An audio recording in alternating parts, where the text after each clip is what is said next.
What's going on, everybody? This is your man, Lionel. I am super excited to be with you in this place and in this space again.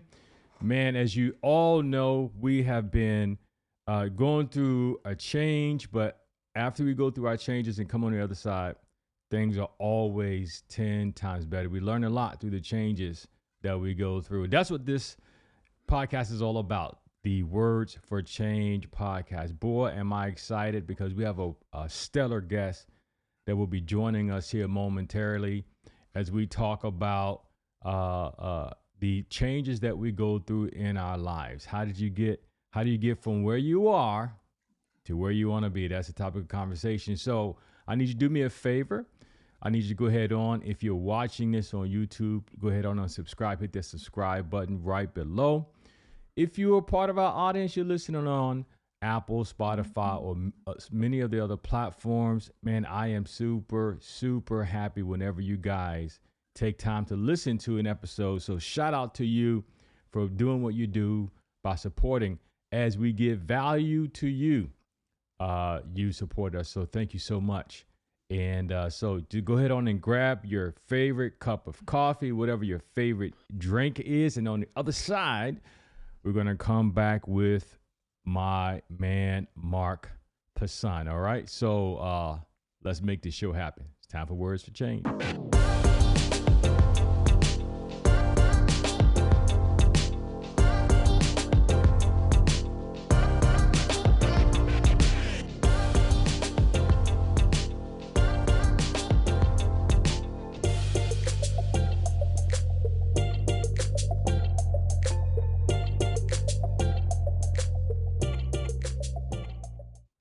We're back with our guest today, Marc. What's going on, Marc?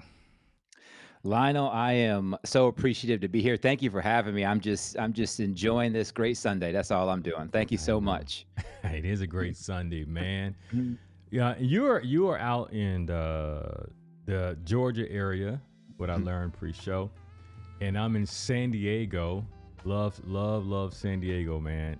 We actually moved here recently. I'm active duty military, so I travel and go back and forth quite a bit. And so prior to here, we were in Washington State, but now we're here, man, in San Diego, man, and we actually get a chance to see sun after all the rain. Yep. Yeah, man. So, hey, everybody, we have Marc here. Let me tell you something about Marc.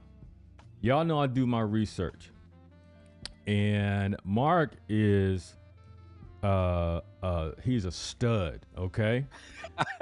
Marc is he has a business called the 6 a.m. Run Club.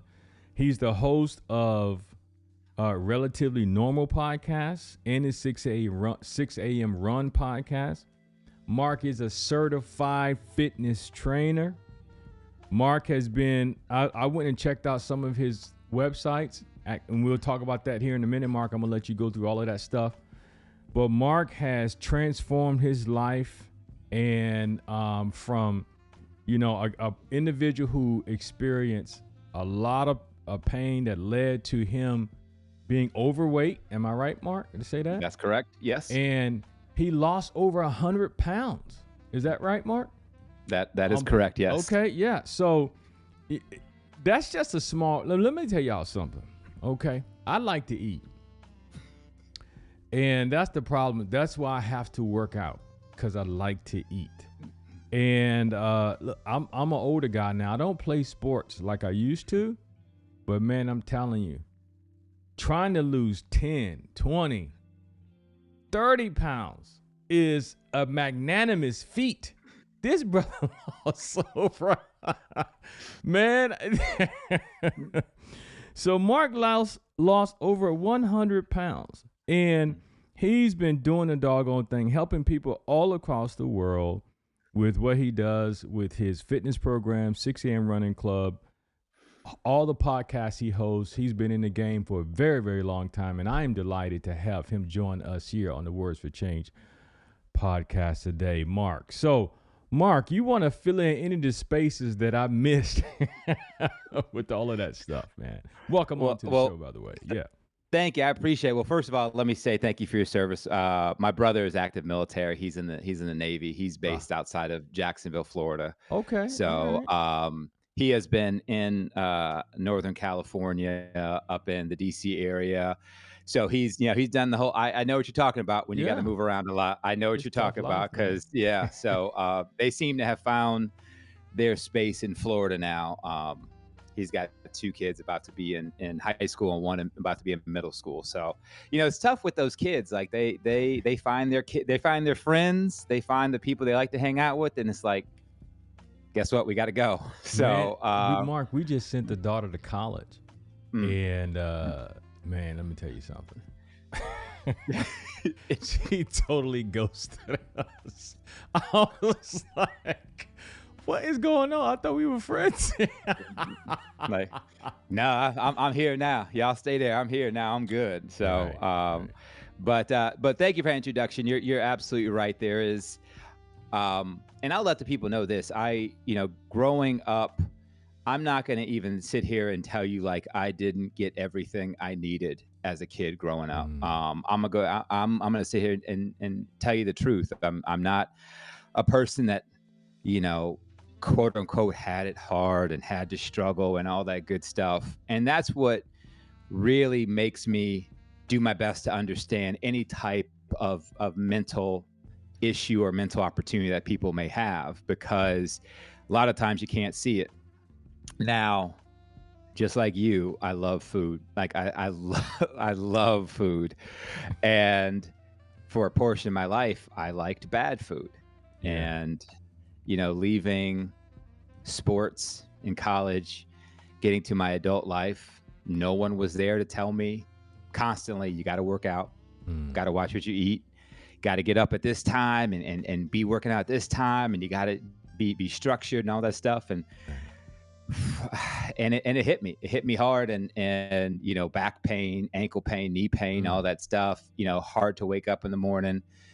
And as I got closer and closer to getting married, I was thinking to myself, like, I don't want to be a dad that has to say no to my kids because I can't move, because I'm tired, because mm, mm, I just don't feel right. So that's when I understood how much your reasoning, how much your why meant. You had to find that why. mm, And I never had found mine. I never had found mine. I had people in my life that cared about me. I had mm. people in my life that wanted to see me succeed, but that never was enough. And then the thought of being a father and a husband, it's like, wait a second, I need to be there for my family, for my kids. And that was my why to starting this journey.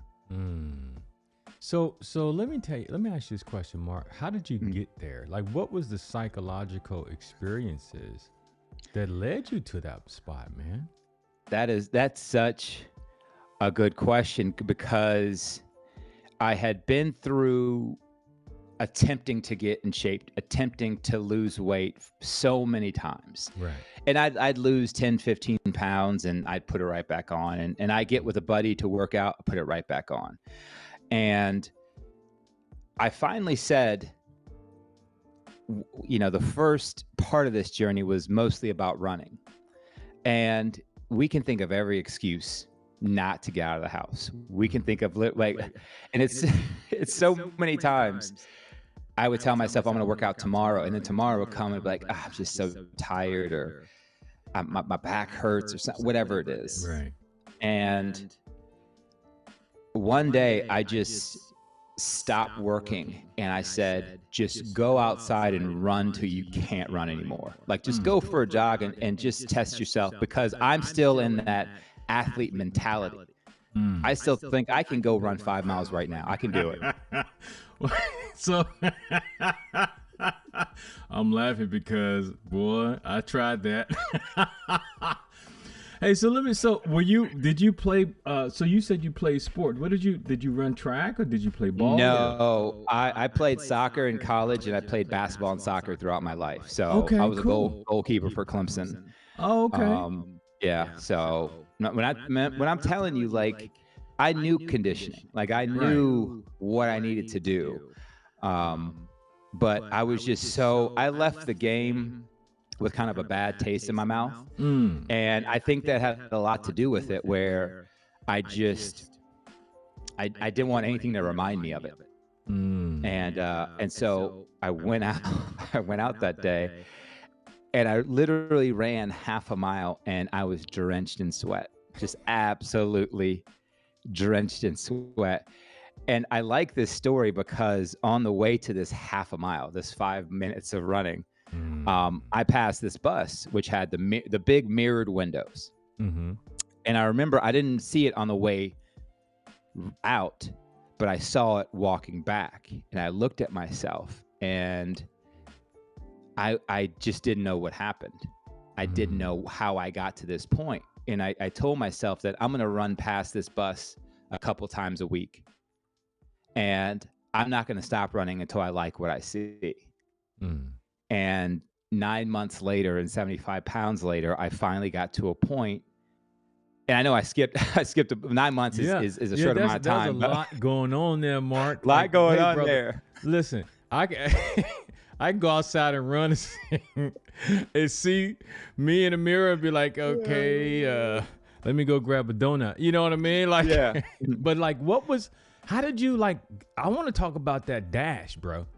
I want to talk about what happened, because that's some not only physical transformation you experienced, but what was the mental transformation like? It had to be something more than just like seeing that and going like.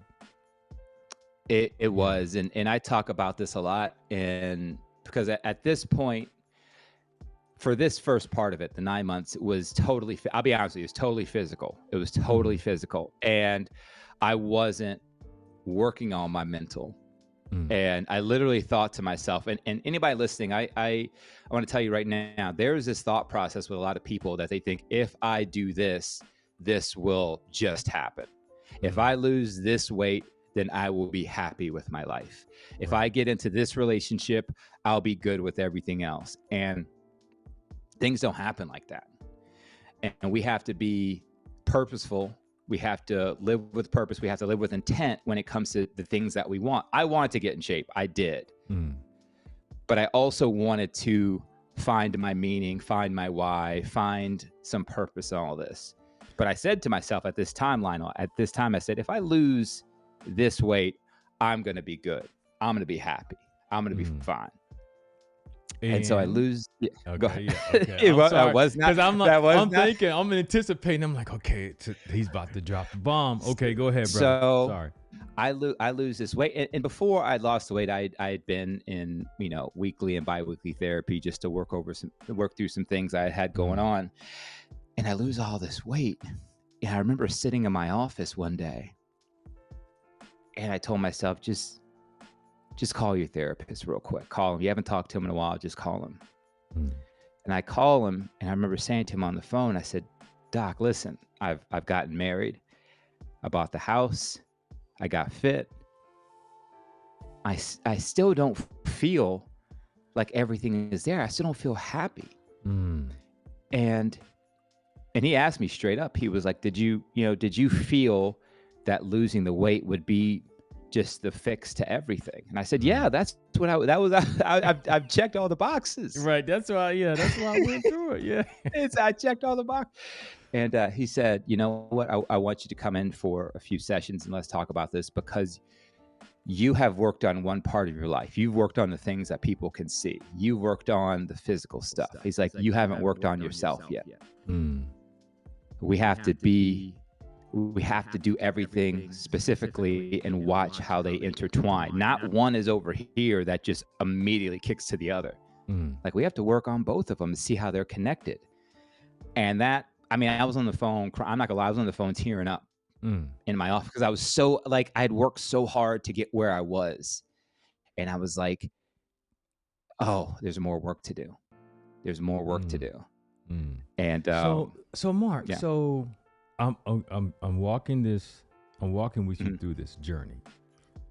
So you realize that it's gonna take more than physical fitness, which is something that we talk about a lot in the military. We talk about physical fitness with the Marines, but we also talk about spiritual fitness. All right. So me, you know, I'm a minister. I'm sure you Mhm. figured that out. Yeah. Or the big old title that says Reverend Lionel somewhere. But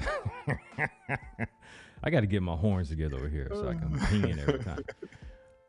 But I talk about what are the immaterial parts of who we are that makes us who we are. Mhm. So it sounds like you realize that after you have checked the boxes of physical fitness and getting Mhm. things right and having your personal physical life and material life in order, you're missing something. Mhm. So what was that? What was the moment in your life when you realized, like, explain to us who are listening, Mhm. what was it? Was it emptiness that you felt? Did you feel frustrated? Were you Mhm. mad, angry? Were you still trying to go through childhood stuff that was just kicking your butt, or what? And I don't think this will come as a surprise to a lot of people, but it was my relationship with myself. That's what was missing. Mm. And I'm going to explain it to you real quick. And it doesn't really take that much time. Is I am a very empathetic person. I am a very Mm. giving person. And I will give you the shirt off my back. I will give you the last dollar out of my wallet. I would do anything I can to make you okay. Mm. And I had not been doing the same thing for myself. I would, any drop of a hat, if a friend needed something, I'm up out of bed. Anything, I had zero boundaries. I had zero just, worth for myself. I thought Mm. everything else was worth more than me. Mm. And through this journey, in the past 2 years of this journey, I've started to prioritize my own feelings and prioritize how important I am. Mm. And that's tough for a lot of people. I understand that's tough for a lot. We're almost taught sometimes to give. It's better to give than receive. It's be open. Right. I understand all that. But what I tell people and what I had to understand myself is that if someone were to go through and just list everything that's important to them in their life, Mm-hmm. whether that be their kids, their parents, their loved ones, their wife, their husband, their hobbies, their job, anything that is important to them that they hold high, there's one common denominator, and that's you. Mm. It's literally you. Right. And I started to understand that if I did not take care of my mental and physical health, if I didn't take care of my emotional health, if I didn't just become the best version of myself, I will let others down. Mm-hmm. Where I thought it was the other way around. I thought if I didn't take care of everybody else, I would let myself down. Mm.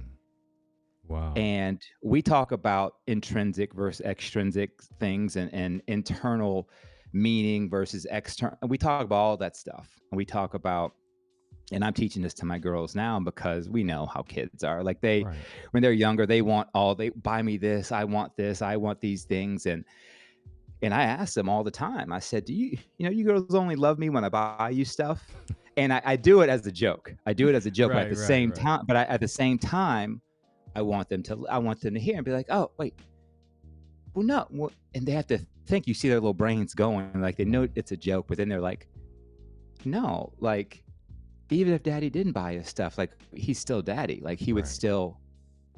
And so through this whole process, if we were to go back the last 10 years of my life, you could probably look at like a year I was going through physical changes, then a year I was going through mental changes, and like 6 months and 6 months and whatever. And then it wasn't until one day I'm getting, therapy, my just normal checkup.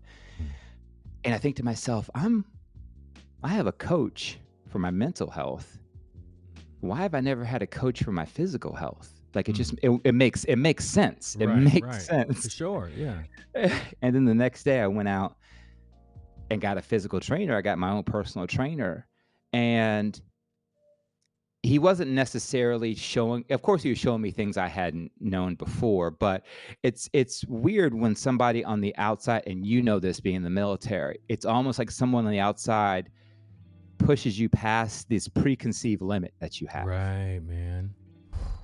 And I'm writing that down. See, yeah. because there are a lot of people that have limits right now. Hmm. You know, let Yeah. me share this real quick and Yeah. just put a pin because I wrote that down. Preconceived limits. I'm writing it down right now. Mhm.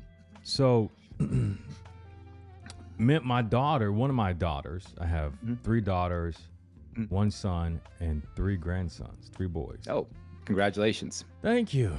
I love them. They're awesome kids. So,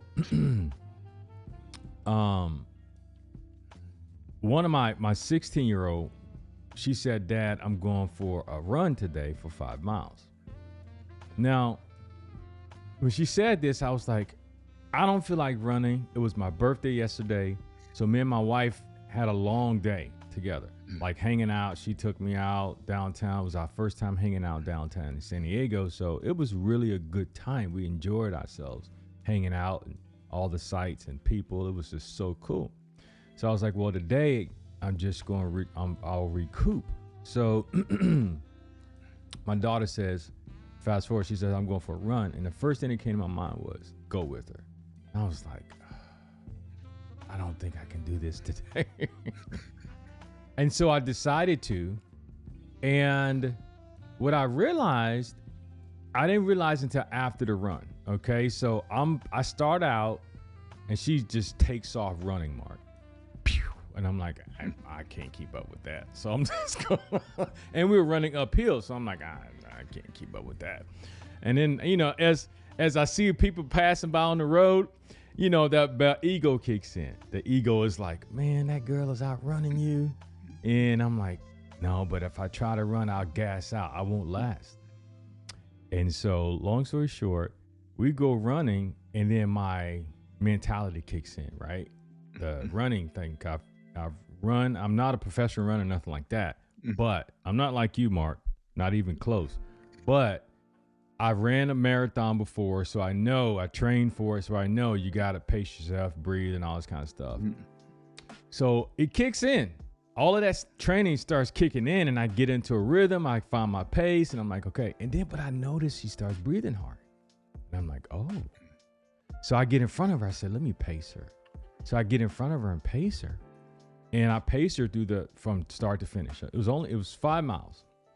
At the very end, Mark, here's the kick of the reason I'm sharing the story, because she said, she was super excited. I said, why you? She said, because that's the first time I ran 5 miles.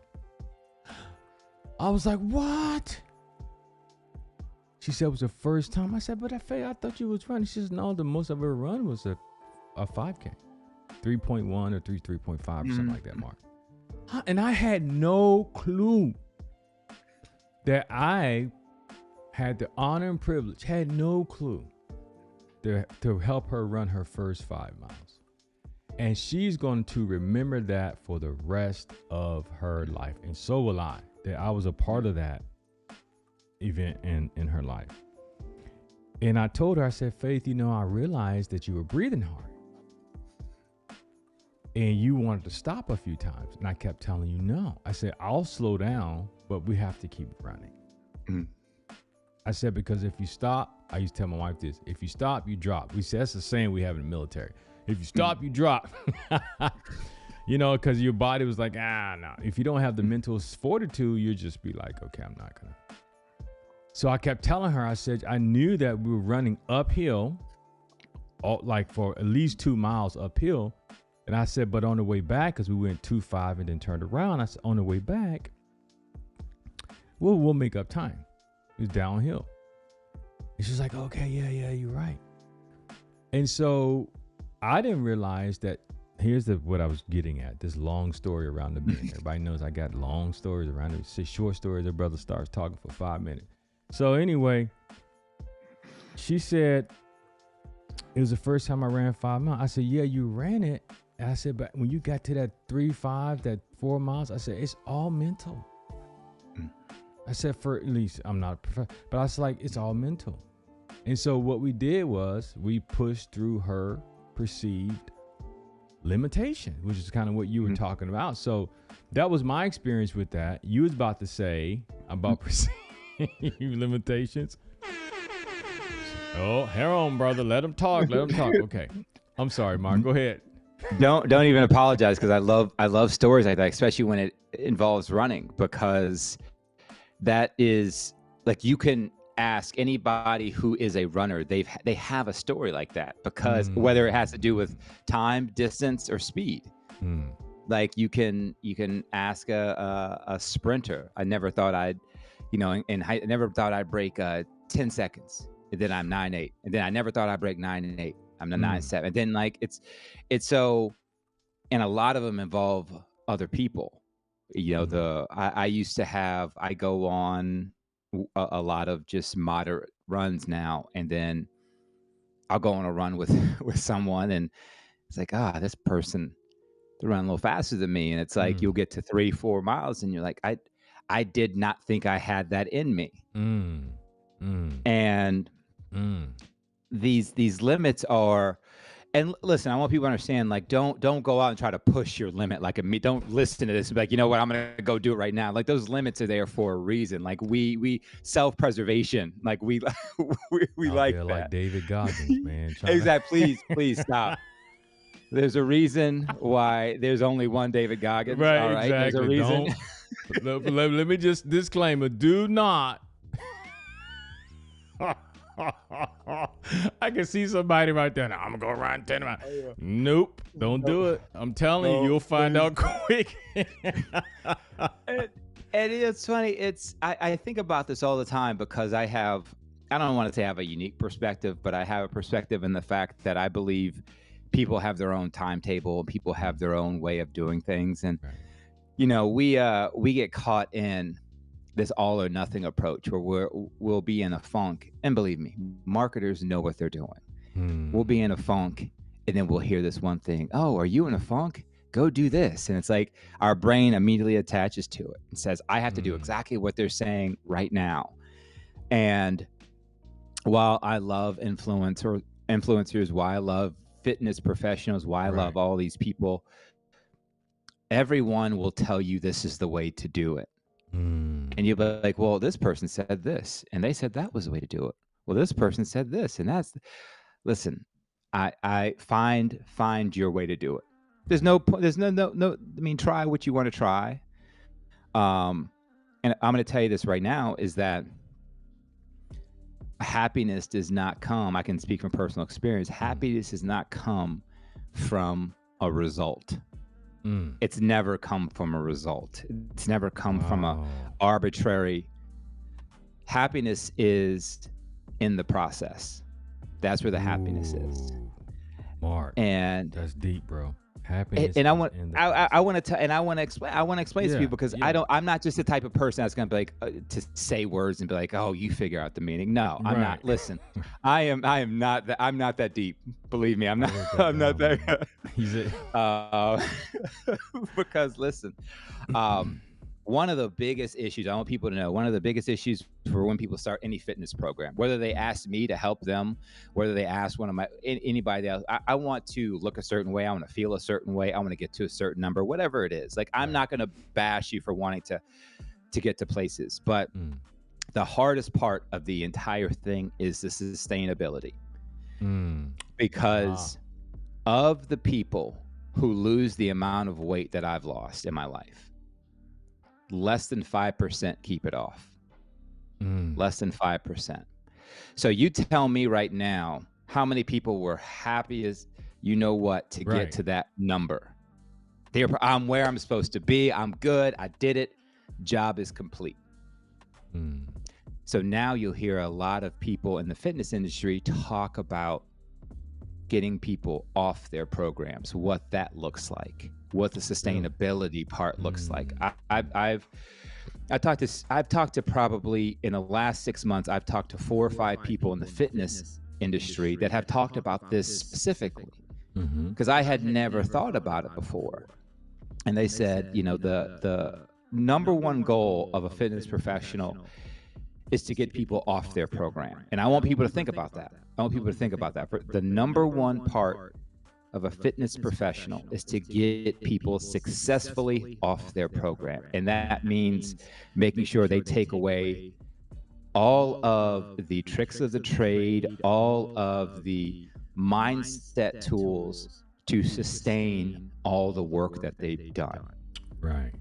Because I tell you right now, what makes a person happy is when they're a month off of a training program Mhm. and they make a correct decision and they limit the amount of bad fats, or they limit the amount of added sugars, or they don't eat after, they don't emotionally, they're cognizant enough, they're mindful enough to say, I am extremely upset right now. Let me drink this glass of water before I decide to binge eat on sweets, on candy, on hamburgers, hot dogs, all that stuff. Let me calm down before I make this poor decision. That is, and when you do that, I'm telling you right now, everybody, when you do that and you get to that and you're like, that is happiness right now. When you understand that what I have taken, what I have learned, and I've become a better person for it. Right. That's the happiness right there. So, man, what makes that powerful in a lot of ways, happiness is the process. So when you mention happiness as a process, it took me a while to learn it, and I'll be honest with you, man, because I am very impatient. I think everything should be perfect now. That's how I function, and it's a problem for me. Because I will overthink it, or I take too long and procrastinate, or whatever the case may be. So talk about that process. When you say happiness is a process, what does that process look like, feel like? What is it? What should people relate that to in their own lives? that is, I don't think you realize how great of a question that is, because just like you, so many people are impatient with the things that they want in life. However, I'm going to tell you right now, if you look at a person who is in shape, if you look at a person who is, you feel that they're mentally in shape, emotionally in shape, if they've come from a place where they were down, regardless if you want to work with them or not, that's a person you need to sit down and talk to, because what that person has learned is delayed gratification. That person has learned that. The first time I went for a run, that 5 minutes I told you about, in my head, I'm thinking, okay, I'm gonna get this running. I'm gonna feel good. I'm gonna feel great. I'm gonna look good. I'm gonna look great. Thank God I had those mirrors there, those windows, because at that point I realized this is going to be a process. Right. This is going to be, and people may look at me and say, "Oh, 9 months isn't that long." Of a person who is overweight with bad knees, a bad back, not living the life he wants to live, 9 months is an eternity. Is an eternity. And that wasn't it. Like, we're talking, we haven't talked about the peaks and the valleys, the surgeries, all that stuff that I went through. But looking back, and you talked about this before, about looking at life and looking at our past as our experience. Change is an experience. Change is something we need to embrace. Right. Looking back, I would not have had it any other way, because I look back and I see everything that I took from everything I learned, everything I went through, and that process has made me the father, husband, friend, son, cousin, nephew, uncle. It has made, employee, coworker, leader, all that stuff. It has made me the person I am today. And it has delayed now I know at the age I am now, is that if I want something, it's going to take time. But guess what I'm not going to do? I'm not going to go through the motions. I'm going to enjoy that process, because I've been through what I've been through. I know this is where it is. Yeah. Like, I'm going to take in as much as I can. I'm going to involve the people that I want to be involved in. I'm going to be able to, the people who don't bring joy to this process, I'll be able to say, you stay in your lane, I'm going to stay in mine. I'm not going to kick them out of my life. I'm not going to do that, because I want them around, because I want to see the opposite of what I want to be. That's what I want to see that. And it has changed me in a whole different perspective, and I'm so happy that I went through that process. So now that you've gone through the process, gone through this evolution, physical, Hmm. Yep. now mental, Mhm. uh, psychological. Yeah. Hmm. Hmm. Now you're on the other side. Yep. And now we're talking about maintaining. Yep. Right. So did you continue the therapy process? Did you drop it? How did you, as you said so eloquently before, how did you sustain? Right? You talked about the fitness program saying we need to figure out how people sustain. You talked about how you needed to sustain yourself, right? Talking about having that coach. Like, so when people are saying, okay, Mark, I hear you loud and clear, dog. I got it. I understand. But how do I maintain, and what will it take for me to maintain? And I'm talking about the nitty gritty, bro. I'm talking about, you mentioned just a moment ago, it's like people that you should have maybe, like anyone else would have exited those people. He was like, nope, I want you to stay close because I want you to see what I do. I want you to be my opposite. That's deep. Mm-hmm. Yeah. Yeah.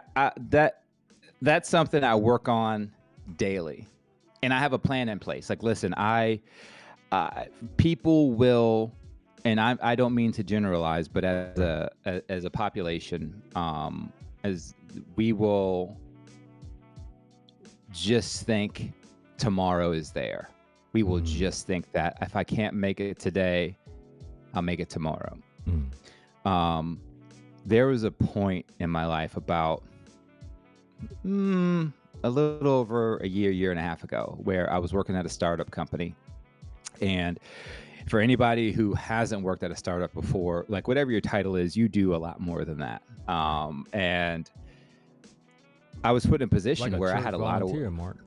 Yeah. You started church, dog. You think you're gonna do the only thing is preach? That I learned that when I started some churches. Like, I'm just gonna go study and come out. And now, man, it was like, no, you got to be a lawyer. You got to be a tax. I was like, I don't know if I really want to do this. Oh, that was perfect. That was perfect. Absolutely correct. And I remember working 10, 12, 14-hour days. And of course, this is during this process. Again, I am not upset about what I did. I did what I did. Looking back, I chose to do this. But this is also where thank goodness I had a personal trainer, because I had time on my clock, that I had to be there. And if you know me, like if I say I'm going to do something, I'm going to be there. If we make time, I'm going to make time. Right. And thank goodness for that. So, but I'm working late one day, and I say late, it was 5:30, 6 o'clock at night, but I've been working since 8 a.m. So I should have been off 2 hours ago. My daughter comes in my office, which I'm actually recording in right now. And outside is where we have the front of the house and the basketball net. She says, Daddy, do you want to come outside and shoot hoops with me? And this is the daughter that lives and dies by sports, loves sports, soccer, basketball, football, everything. She wants to do it all. I said, sorry, honey, I'm working. I apologize. I can't do it right now. And she was sad. Of course, she left. And I got to thinking about this a couple hours later. And I told myself, I was like, wait a second. Why did I just do that?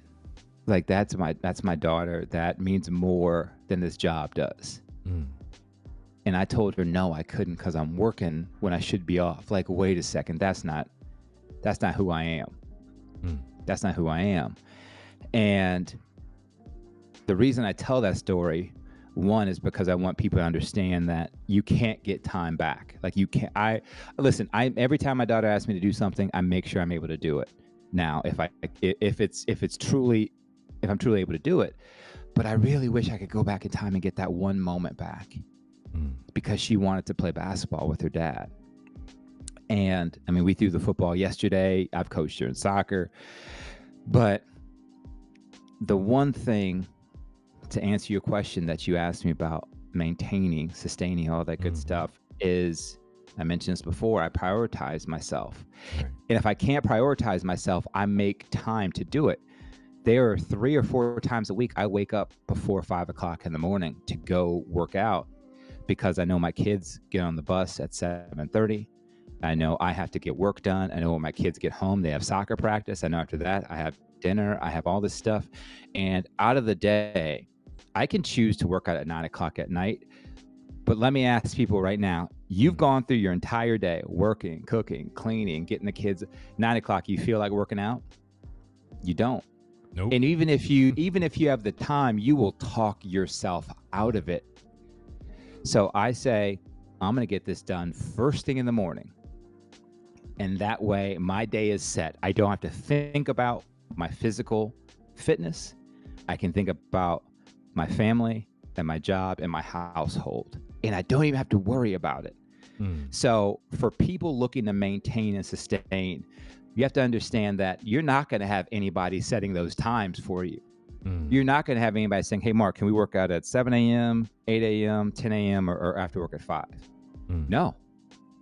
So go into it knowing you're going to be the one setting it up. So pick a time that works better for you. And here's the thing. I have a very flexible work schedule. I know some people don't, but you never know until you ask. If you go, like, how many people, I understand that we all have different bosses, but if you go to your boss or anybody else, say, listen, you've seen my transition. Like, you've been very happy with what I've done in my life. I've used this time to better myself.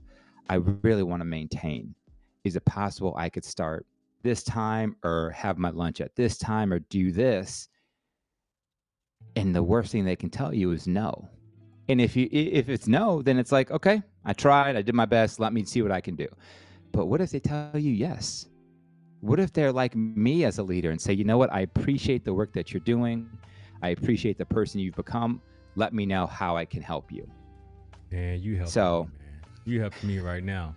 Because you said several things.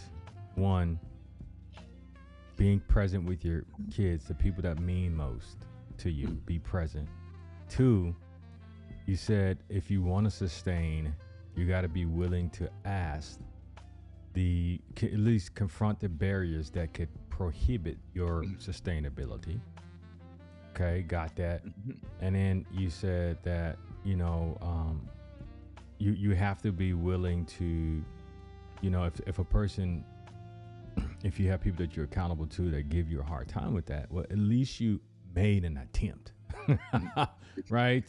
That's huge, because I'm sitting here thinking, I need to do better about that. I need to do better about that. Like, how many of you guys listening did not in your mind have visual pictures, as Marc was talking, about the areas in your life that you've turned the most important thing away that you should have been focusing on, and one that you did not allow yourself the courage to ask for sustainability so that you can keep a healthy lifestyle? So, Marc, I'm definitely going to thank you for that, because that's huge, man. That's huge, because tomorrow's not promised. No. You're so right about that. And as a minister or guy who focuses on spiritual things, not just that, but that's at least the essence of what I do in part. I tell people that all the time, and I believe that, but sometimes my actions and my belief system don't always match. And I don't want to cut you off, but in that moment, because everybody has that same little moment, whether it's spirituality, energy, whatever it is, allow yourself grace. Like, understand that none of us are perfect. And that's I understand that's cliche. I understand. And a lot of people use it when they've done the worst things in the world. I understand that. But for a person, the reason I say that is because we'll miss a workout. We'll miss a play date. We'll miss something. And then it will ruin our day. It will ruin our week. It will ruin our month. It will stay with us. But for people listening, if you wake up late and you miss a workout, or if you have to stay late at work and you can't make it to something that you've promised, understand that those things are going to happen. Allow yourself grace. Say, you know what? I understand it happened. I cannot change it now. I'm going to move on to the next day. I'm going to apologize to whoever I need to apologize if I need to. but don't let it stop you from being the person you are, because that will linger for so long. If I want to be this person and my actions say otherwise, guess what? You're human. Right. I'll talk to you about what I did yesterday. Like, who Yeah. cares? Yeah. Like, I mean, Right. allow And you know yourself that some that grace. grace, Mark. No, that's great. That grace is it's been used religiously. It's not exclusively a religious term. Right. But no, that's something that we can all gather from. Sit back, take a breather, know that you're not perfect. You're gonna make mistakes. Hopefully you're in an environment where people can understand and work with you through that moment. But that's I think that's part of sustainability. Yes. Like having that grace, right? Like towards yourself, like you said at the very beginning. One of the issues you had was your relationship to yourself wasn't that good. Right? And so I think people listening are going to say, well, hey, I think people are always going to try and make excuses. Oh yeah. For why I can't, right? The path of least resistance is what we usually will take. But if you practice grace, know that you're not perfect, get back on the bike, rewrite your business plan, go back and ask another person for the loan. You know how many loans, speaking of loans and persistency and consistency and grace, you know how many loans it took for Howard Schultz, the starter of Starbucks, to get somebody to finance his idea? Over 220 no's. Think about that. Over 220 no's before he got a yes. And so if you think about what the 100 no meant. Think about what the 50th no. Think about what the 60. Think about what the 150. You think that person said, man, I'm going to throw in the towel. I'm sure he thought about walking away. But the grace, right? That the sense of, okay, I got to keep trying. There's another way. It doesn't mean you're not going to get tired and sweat. And because Mark is a fitness guy, he's a fitness trainer. This makes sense to him for sure. But you're going to sweat. You're going to pour tears. Your feet going to hurt. Your legs going to hurt. It's just going to happen. If you understand the journey was what Mark talked about, right? Understanding it's the process. That's the joy. Then maybe that could help you become more sustainable. So Mark, matter of fact, guys, I have Mark's website right here. I think there it is. There's Mark's website. Look at that handsome dude posing with his shirt off. So Mark's website is Passat Fitness. Did I say that right, Mark? Yeah, Payzant Fitness. Yeah. Payzant. Sorry. PayzantFitness.com. Actually, it is. What's the actual? What's the? You can just Google it and it'll pop up. So yeah. Or just go Payzant_fitness at IG. So you can do that too. Copy. So I for those of you who are watching on YouTube, you see me interacting with his website right here, right now. But this is Mark's website. You can see his transformation right here. Pretty awesome stuff. He's serious about the doggone thing. So Mark, what's some of the final thoughts you want to share? Right, we went through the whole process of yes, it was physical journey that I needed to change. I saw myself in the mirror and I didn't like what I saw. Then secondly, there was a lot of psychological changes and mental, physiological, but psychological end material pieces that you went through. Thanks to therapy, coaching, you went through all of that process. You dealt with some childhood stuff. Okay. Now you understand that, hey, I want to maintain. Right. So now we're talking about maintaining. Now we're talking about prioritizing what's most important in order to maintain, i.e. grace, i.e. be present. Yep. What are some closing thoughts you want to share with people who still want to say, I can't do this. You guys are different. Y'all like David Goggins. I'm telling you, we're not David Goggins, dog. I'm telling you. As a matter of fact, when I get done with this interview, I'm gonna be looking for the first thing to eat that's probably unhealthy. I mean, I had a Belgian waffle. I had a Belgian waffle before I even got out here with some good syrup, good maple syrup. But I will leave people with this. One, we're not talking about a lot of time. Yes, do I spend a lot of time at the gym? Yeah, but I gotta, most of the time, I'm working out with people. I know people there. I'm working out. I'm training my sister right now, who's doing a great job. But I want people to understand that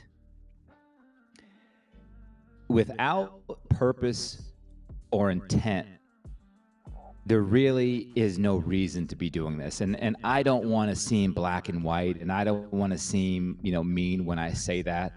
But the fact is this: if you look in the mirror, if you talk to people, if you wake up in the morning and you figure you're happy where you're at, then stay there.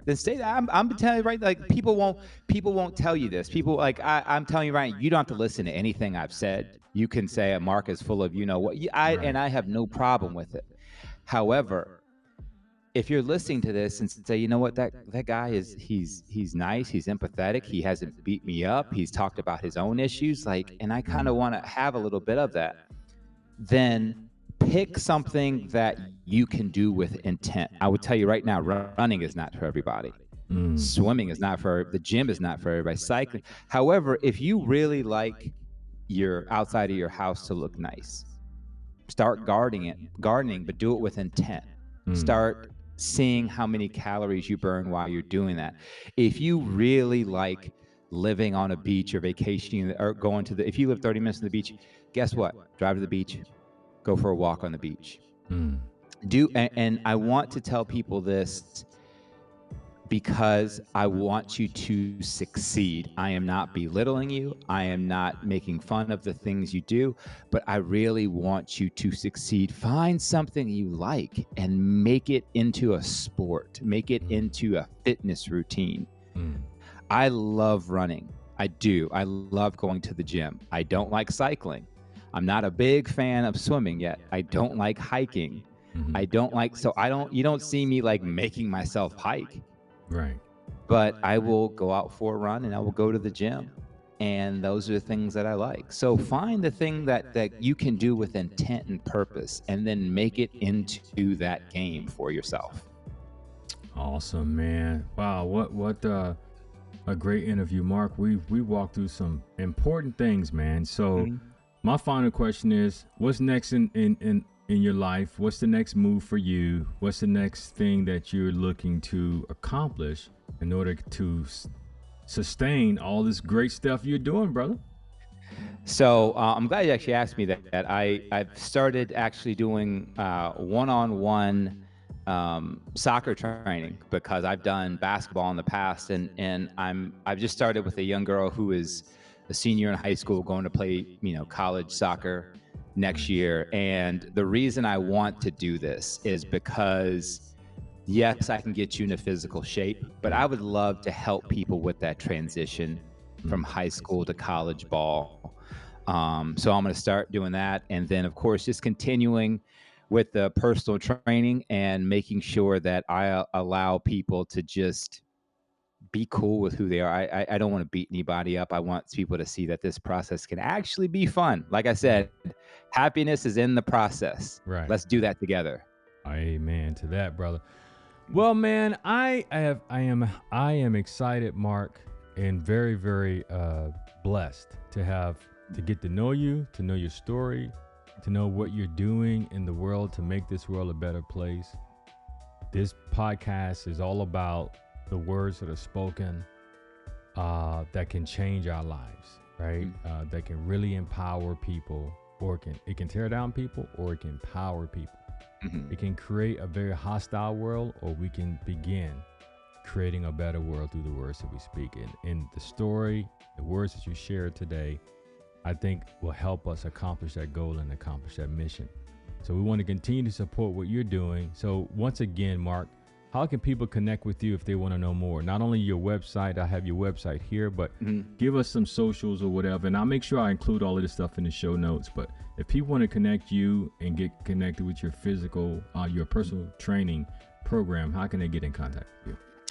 I'll tell you right now, the easiest way is either going to be on LinkedIn, which you can just use Marc Paisant, MarcPaisant, and then IG with my Relatively Normal, which is Relatively Normal Pod on IG, and Paisant_fitness on IG. Those are the easiest ways to find me. And I respond. I'll tell you right now, if you're not looking to get a trainer or anything like that, or you just want someone to listen and someone to bounce some ideas off of, I love talking to people about being the best versions of themselves. So hit me up. I'm always available.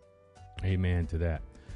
Well, guys, another podcast in the books. Man, I am happy that you guys got a chance to meet Marc. Marc, I'm so glad, man, that we connected. I look forward to further connections in the near future. And so, man, we're going to bless you as you go and all your successes, everything that you're putting out on the table, all the people that you're helping, including your wonderful family. We want to wish you the best, man. May the Lord bless you, keep you. May the Lord cause the wonderful face of the divine to shine upon you. May you experience peace in your life and in that which is to come. So, brother, bless you, man. I look forward to talking with you soon, okay? I appreciate it. This has been great. Well, guys, there you have it.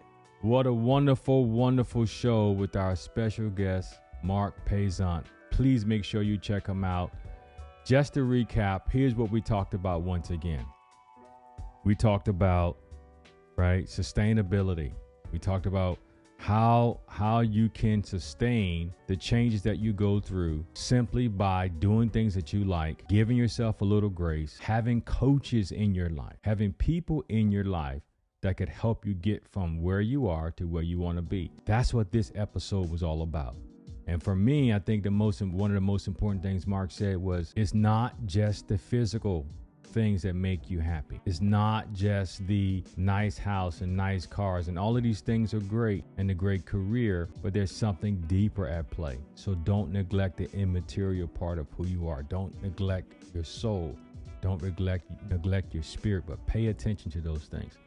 Just like you have a physical coach you have with your physical body, you need a spiritual coach, somebody that can help you. And I'm absolutely available for those who are listening to help you connect with that. If you're new to the Words for Change podcast family, website is right there, chapstalk.org. We'd love to connect with you at any point, at any time, to help you with your spiritual growth and personal growth process. Well, guys, thank you so much for listening. We'll see you for the next podcast. Until next time, say things that make the world a better place. I'm out.